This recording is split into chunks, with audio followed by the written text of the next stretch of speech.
Hello, welcome back, Soy! It's nearly 7 o'clock here in the UK now. The kids are hungry, and so am I. That's why I came here to the kitchen to check what we have in the fridge. Luckily, I found leftover lechon. In the Philippines, after a big celebration, we don't throw food away. It's very much a no-no in the Philippines throwing food, especially if it's leftover lechon. We cook it again and turn it to a very delicious dish and very savory called Lechon Paksiw.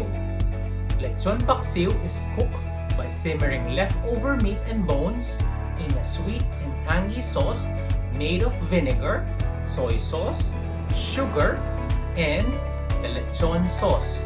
This is very quick and easy, mga soy. That's why it's very perfect tonight. Try cooking it and tell me if you like it. Drop me a comment below and tell me what you think. Here it is!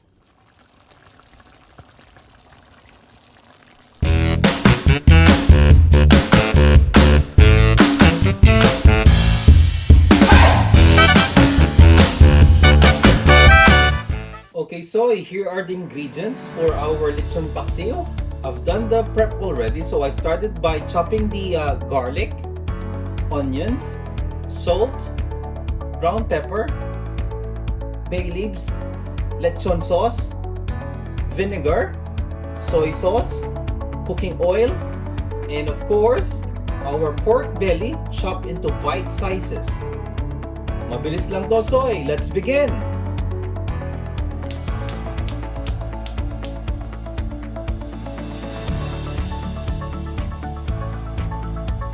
About 2 to 3 tablespoons of cooking oil. When the oil is warm, add the garlic.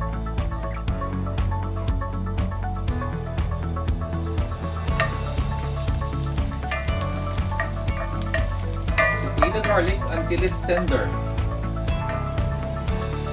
And then the onions.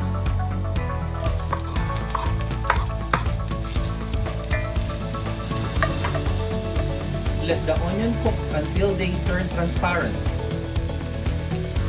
And then the pork.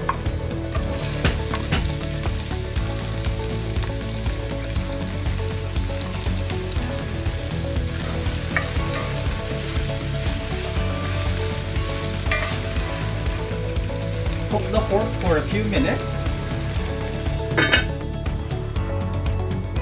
And then after a few minutes, check it.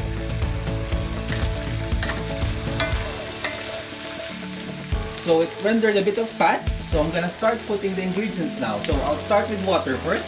This is half cup of water, half cup of white vinegar, 4 pieces of bay leaves, ground black pepper. That's a bit of a generous portion of black pepper. A tiny bit of salt.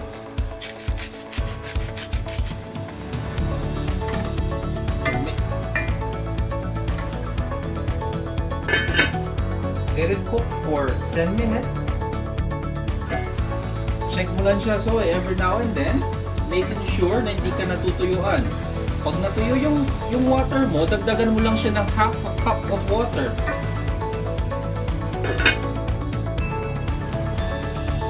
Okay, this is roughly 10 minutes of cooking time.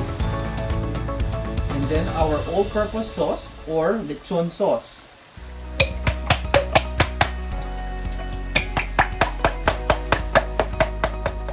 For this amount of pork, I probably added 1 cup of this all-purpose sauce or lechon sauce.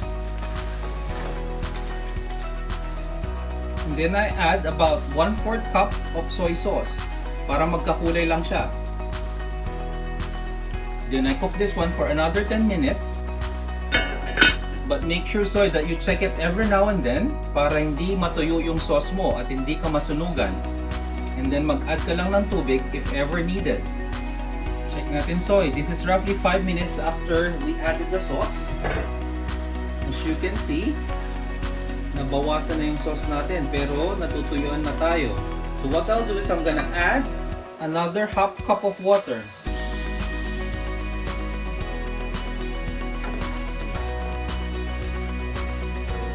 taste it if you want to adjust the taste. For me, I like mine a bit sweet. So, I'm gonna add 2 tablespoons of sugar. Any sugar will do, soy. Then mix it. Then add your chilies. So I'll cook this one for another 5 more minutes, but this time I'm gonna lower the temperature again to low fire. So after the 5 minutes, luto na siya, soy. Look at that! Mukhang masarap. Manyaman niya, soy.